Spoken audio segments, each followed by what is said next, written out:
Hello, welcome everyone to the show. I am going to be chatting today about spiral review. So I'm really curious how you guys do spiral review in your classroom, and I'm going to share some tips, and I'm going to be really honest with you, and I hope that's okay.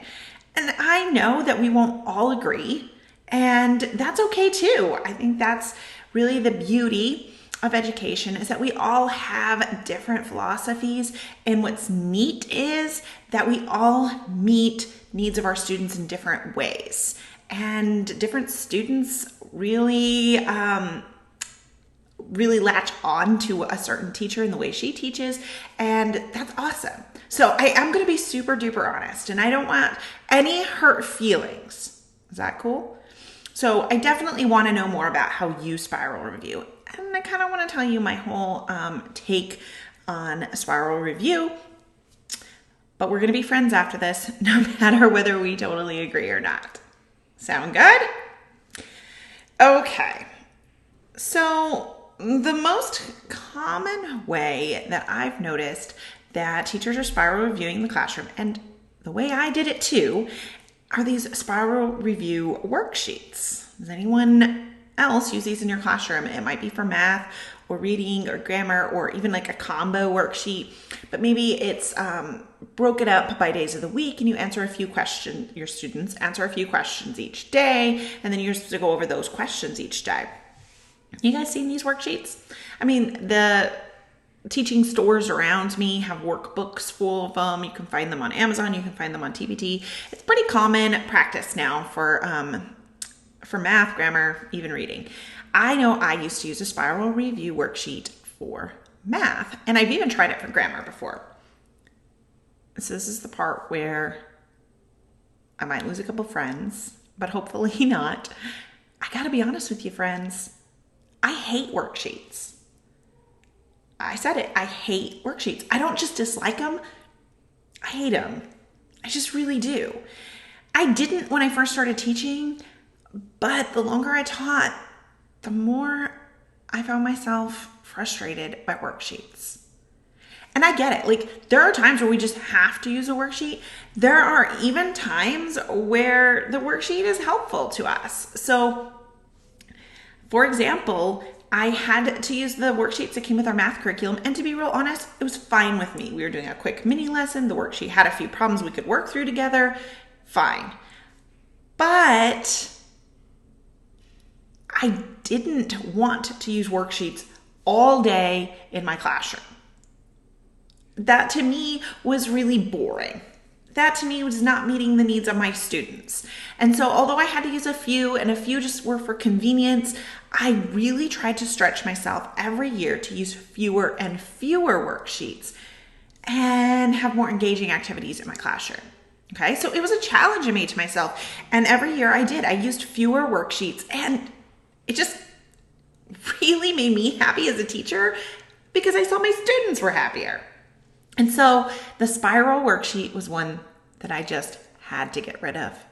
I thought that it was perfect. I thought, this is our bell work. It's so great. We're going to review all kinds of things. I'm going to teach lessons, but they'll forget it. So we need to keep reviewing all year. And the concept was smack dab right on. But how I was spiral reviewing was not working for my students, or for me, or for the amount of class time we had. And so I had to get real. So first of all, I kind of want to tell you why I ditched that spiral review worksheet. And some of you are going to be like, yeah, I feel the same way. Well, others of you are going to say, Jamie, that's not a problem for me. That's fine. But here's why I ditched that worksheet. And I challenge you to do the same if you're having these sorts of problems. First of all, guys, worksheets are boring.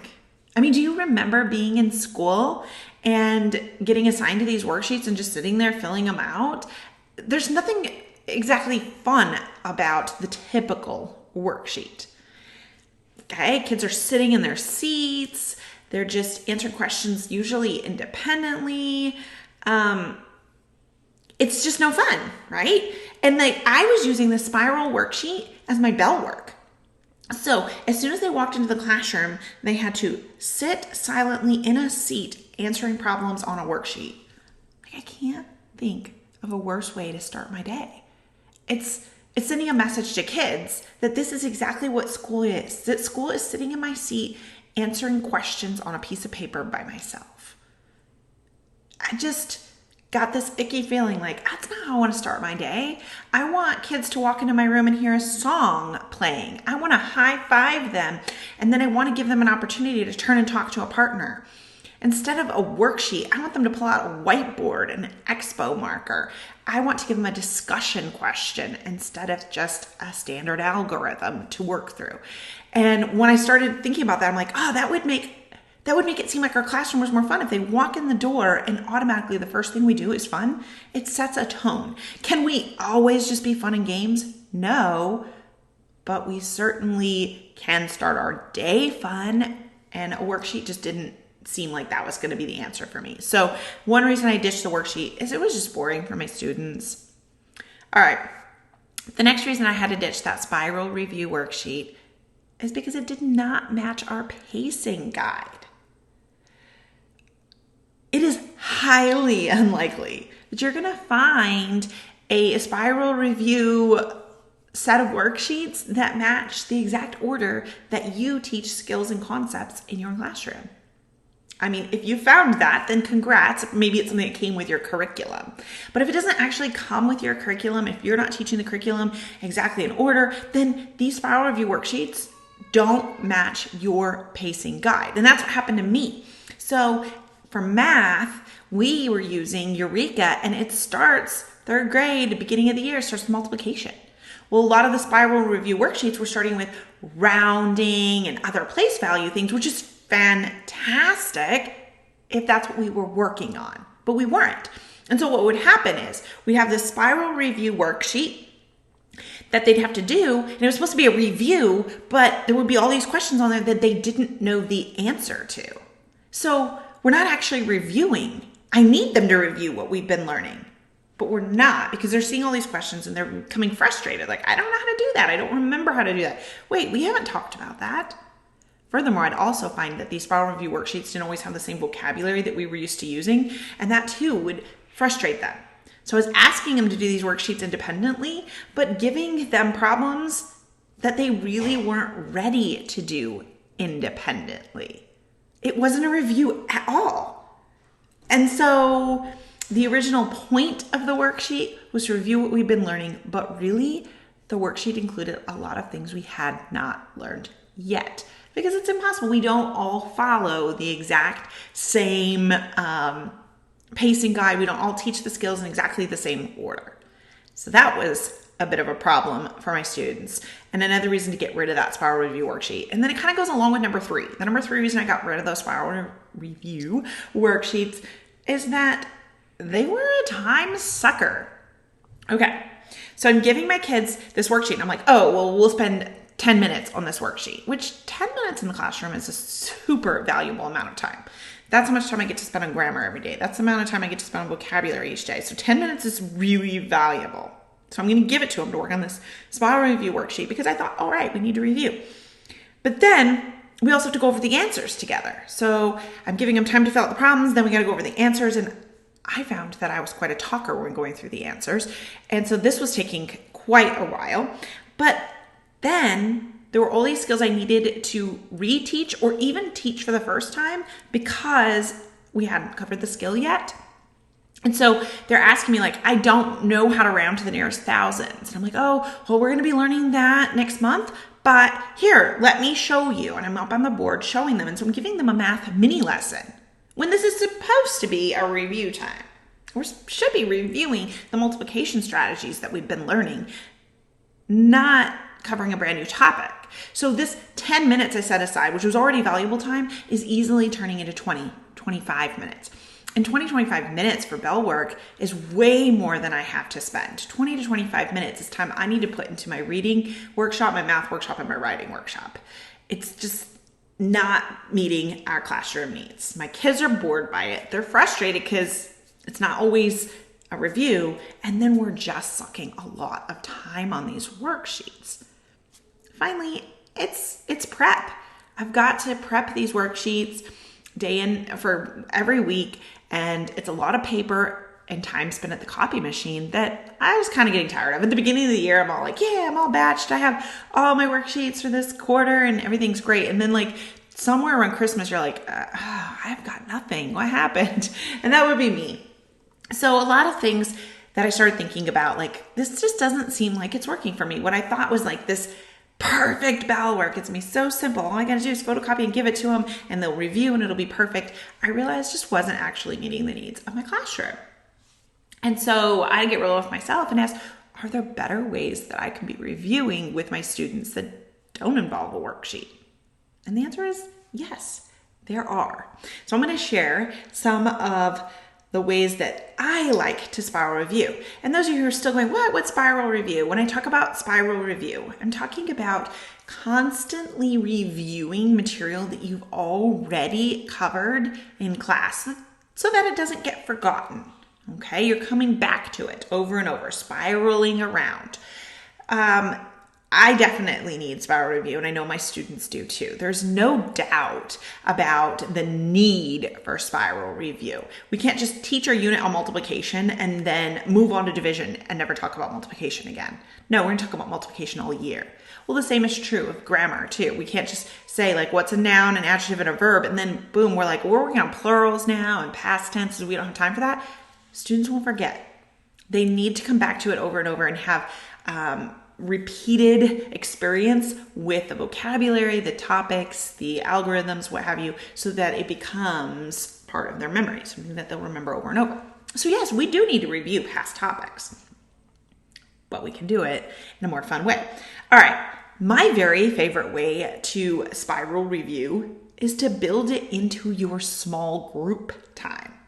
Okay, so that's one of my favorite parts about small group time is that it's easy to differentiate and review with a small group of students. And the best part is, instead of having a one-size-fits-all spiral review, it can be differentiated. So my highest math group doesn't need to review rounding to the nearest 10 maybe, but they still want to review multiplication strategies. And maybe my lowest math group is still needing that review of rounding that my highest group is passed. So it's only a spiral review if your students actually need it. If students have mastered it long ago and they no longer need that practice, then it's not necessarily the best use of time. So I love small groups because my small groups are already ability grouped. Like I already have placed them in groups based on their needs. And so it's easier to review with these kiddos because they all have similar review needs too. But I can also make it fun. Okay, so in my math centers, the students actually have an entire, or my math rotations, my students have an entire rotation based on spiral review. I have math centers and they are units of study centers. So I have like multiplication centers, fraction centers, measurement centers, time centers. And I have them do the unit that we've already covered. So if we're finished with our time and elapsed time unit, then I might take those time and elapsed time centers and put them out for my kiddos to do during their center rotation during math workshop. Now they've already received whole group instruction and small group instruction. And so when they go to the center, it is a review. They're coming back to the skills that we've already covered, but that I need them to still practice because it was still relatively new to them. Okay. When they struggle on one of these activities, then we can work on it in our small group, meet the teacher time too. So we can review together. In small group, they're reviewing in their center. It's a perfect way for my students to be spiraling those math skills. All right, in reading, we might one week be learning all about main idea, right? And we practice main idea, whole group, we practice it small group, but then in our centers, I give them a reading response menu. And so they're reading text and they're choosing a question to respond to. Well, they can then choose to respond to the main idea question. It's a great way to keep bringing up skills that we've learned, but giving them some choice too, and it's flexible, but we're not just going to learn about main idea and never talk about it again. No, it's going to appear on their reading menu. It's going to be a response that they can have now that they know how to do it. So we're coming back to it over and over again. So use your center and small group time to cover skills or review skills that you've already covered. Build at least one of your center rotations, make it something that's a review, and use that small group time to review the skills that that particular group of students need the most. Okay, so that was number one, a revelation to me. I'm like, I'm using the math workshop, the reading workshop, the writing workshop. I have centers, I'm meeting with small groups of kiddos. Feels like it'd be easier to review then. And it is. It was so much easier. Okay, so another way that I built in review, and this kind of goes along with number one, was I have more engaging activities for the review instead of the worksheets. I told you, I felt like my students were bored by worksheets. It just wasn't really fun to them. It wasn't like I never had a kid who was like, I can't wait until we get to do that worksheet tomorrow. Like that never happened. I don't know. Let me know if you have kiddos who are super stoked about worksheets. I'm sure those kiddos are out there. I totally believe it. But they weren't my students. So I found that there are more engaging ways to review. Centers. I was telling you about my centers. My math centers were engaging because they were sorting, they were matching, they were coloring, they were rolling dice. It automatically just made it more fun. You could have similar questions that are on the worksheet, but when you rolled a dice to see which question you were going to answer or something like that, all of a sudden it's just more fun. It's just more engaging. That simple. Games. Games are a great way to review. We would learn multiplication, but I would keep my multiplication games out all year for review. And you can do that with any topic that you teach. You can turn it into a game, and that game could come out periodically throughout the year. Okay, simple way to make a game is with flashcards or task cards. So grab a board game that kids already know how to play, like Candyland, Chutes and Ladders, Connect Four, Sorry, board games that you'll find at secondhand stores. Then grab a set of flashcards or task cards for the skill that you want them to review. And then how it's played is they take the card, they have to answer the question. If they answer it correctly, they earn a turn on the game board. And the game is played the same way it always was, just by the directions, but they're earning their turn by answering your flashcard or your task card correctly. Boom. The same questions that were on a spiral review worksheet can now become so much more engaging. In fact, take those worksheets and just cut them up and they become your cards that you can use in these games. And these games can come out for rainy day, recess schedule, fun Friday, or you just finished a lesson a little bit early, or a reward for the class for positive behavior. Also can be a center. These games can be a center for sure. Okay. Consider for review, I'm talking about engaging things. I told you I liked centers and games, but you can also give projects that ask them to go back and review too. It doesn't have to be a worksheet. Think about ways that you can get your students to move and actively be creative. That's when spiral review becomes fun. And the reality is when we're moving and we're being creative and we're having fun, we remember it more. So that was the whole point of spiral review anyway, is wanting them to increase the memory of these topics we're teaching. So get the blood flowing, get them up and moving. I love that about math centers. I love that about games, like that they're actively moving, they get out of their seats. It's no longer this independent, all by themselves activity. And you're giving them permission to talk. And my students are excited about it now. Now what used to be boring and something they didn't look forward to is something fun that they think is a reward. Okay, so definitely use your small group time to do review. Definitely think of the way that you can make the activities a little more engaging. And then here's another one for you. Keep task cards handy. Task cards are so amazingly flexible. There's so many ways that you can use task cards, and they're perfect for review. Okay, so I liked to have some task cards just handy on my table or counter or desk somewhere, so that even if we had 5 extra minutes before we had to go to PE, it's not long enough to really dive into a lot, but you could grab a couple of task cards, tell them to grab out their independent whiteboards, and you read the task card to them, and they all answer on their whiteboard, and they put it up in the air, and you can make it a competition if you want to, but you can definitely get them moving, okay? Also, task card scoots, the best. I love task card scoots. So how I do a scoot is somewhat a little different than some people do it, but I take the cards and I just lay them around on desks. You don't have to have the same amount of task cards as you do desks or students, by the way. Just lay them out along the desks or along tables or what have you, and students have their recording sheet, put it on a clipboard or on top of a book so they can write on it. They get up. I tell them, answer the card that's closest to you. So if there's one on your desk or your neighbor's desk, answer that one, and then just move around at your own pace. Like, I don't set timers like you have to move after a minute or any of that. Move around at your own pace, answering the questions until you've answered them all or until time is up. Because some of my lower learners aren't going to answer all of them, and that's fine. That's called differentiation at its best, because I'm going to set this timer and say, all right, our time is up, and I want to go over numbers 5, 8, and 9. Not all 24 of them, but go over 5, 8, and 9 with them and cheer and get excited about it. But here's the thing, students are out of their desk walking around. And you can choose task cards that cover, you can find task cards for any skill. So occasionally, I love to use them for the skills we're working on, but occasionally throw in a set of task cards for a topic you've already learned. And then it becomes a review.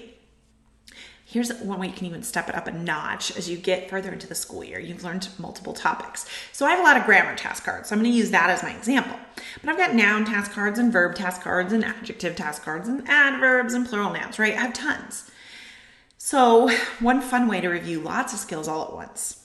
You could take 4 of your noun cards, number 1 through 4, and then 4 of your verb cards, maybe 5 through 10, and then 4 of your, or 5 through 9, and then 4 of your adverb cards, and then 4 of your plural noun cards, as long as you don't have the same number. You don't want to have like 4 number 1s and 4 number 2s. You want to grab them so that you have 24, and you can mix the topics.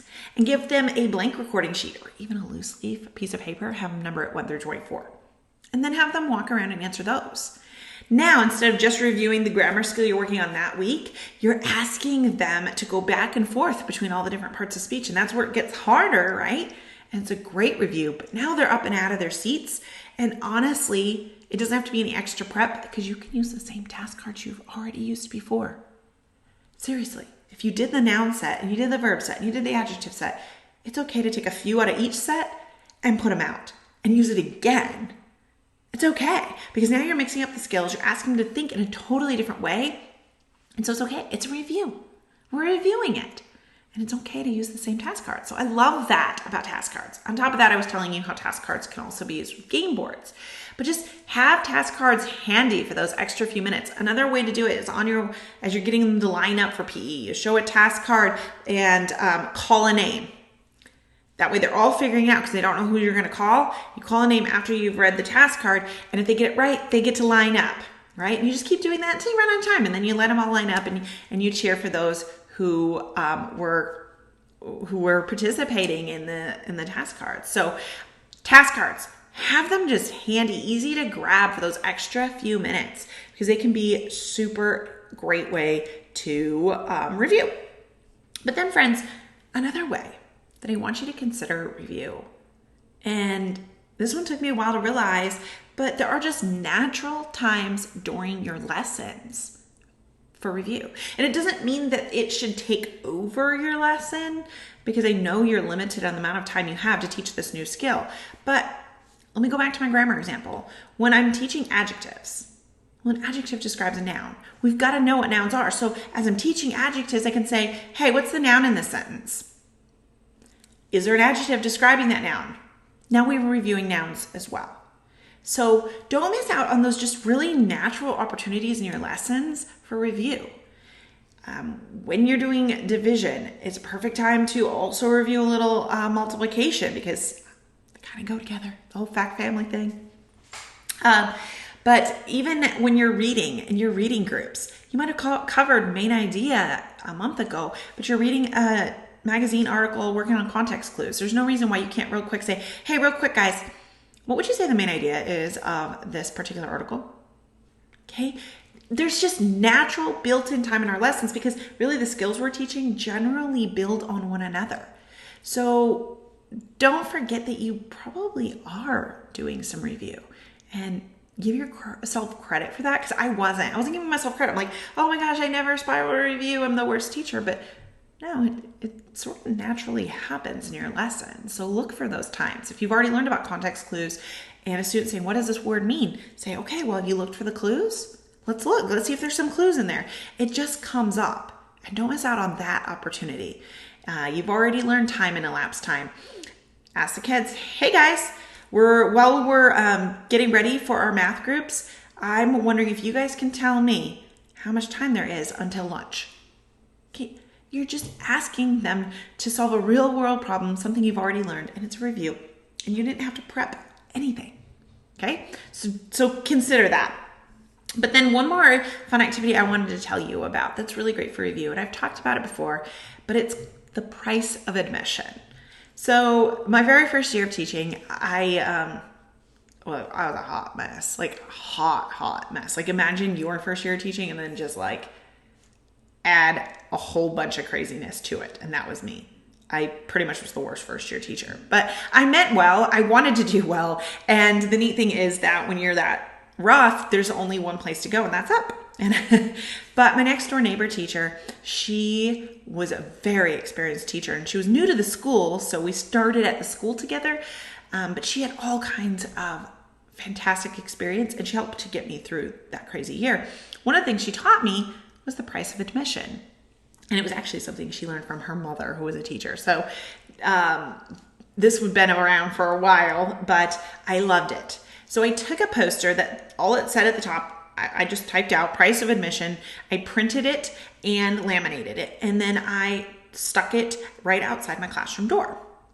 And then each morning I would take an Expo marker and I would write a question on this little poster. And it might say something like, give me an example of an adverb, give a times 12 fact, what's one ingredient needed for photosynthesis, what's one of the causes of the Civil War, what's one way you can make a noun plural.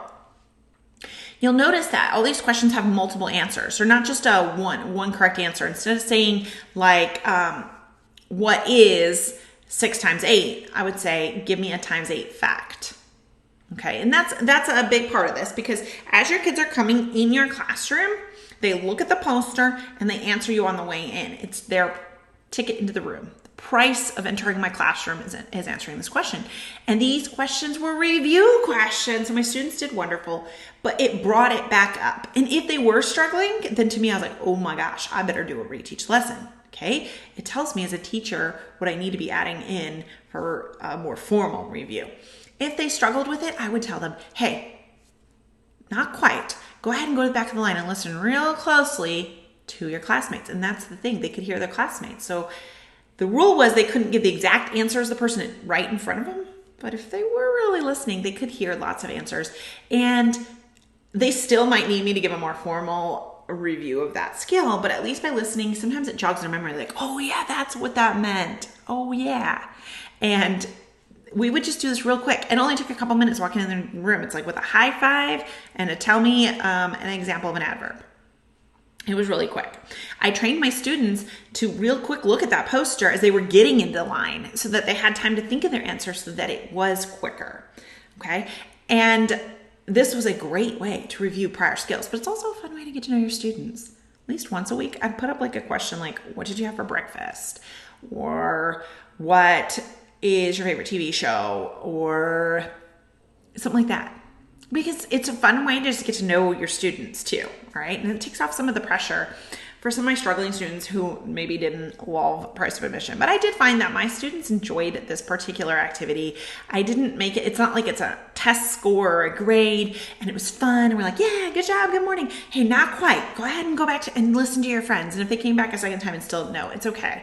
You could whisper in their ear or something and say, don't forget, adverbs describe the verb, a lot of them end in ly. And suddenly they're like, oh yeah.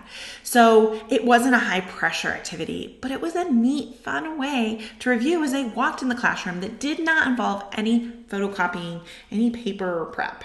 I mean, all I had to do was take my Expo marker and write a question on that board. And the questions could come back and be the same. Like I could have an example of an adverb once a week if I needed to, but I could also use all the other parts of speech, and we'd mix in math and science and social studies and personal questions. And they got to the point where they enjoyed it. Also, guests in my classroom, like if admin was walking in my classroom or another teacher was walking in my classroom, it wasn't uncommon that they would open the door and go, they would be all like, 6 times 6 is 36. Can I come in?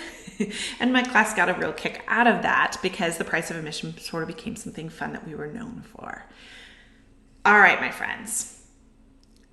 Number 1, spiral review is important. We need to review with our students. We can't teach in these big units of study and never come back to it.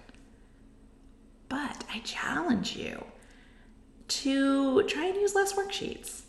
See if you can add the review into your day in a more engaging way. And this will allow you to match it with the exact skills you want your kids to review, instead of relying on a worksheet that might not be in the order that you want it to be. And it might even free up some of the time in the morning that you're spending on these review worksheets, or in the afternoon that you're spending on these review worksheets, that could be added into your reading workshop or your writing workshop. Great, engaging ways to get kids to review are things like centers and games and task cards. Try that price of admission. See what your students think. I challenge you to try and eliminate some of those worksheets. I know you might not all agree with me, but when I started to do that, I had a newfound excitement about the lessons in my classroom. So, all right, guys. Thank you so much for tuning in. It's always a blast chatting with you, and I will talk to you soon. Have a not so wimpy week.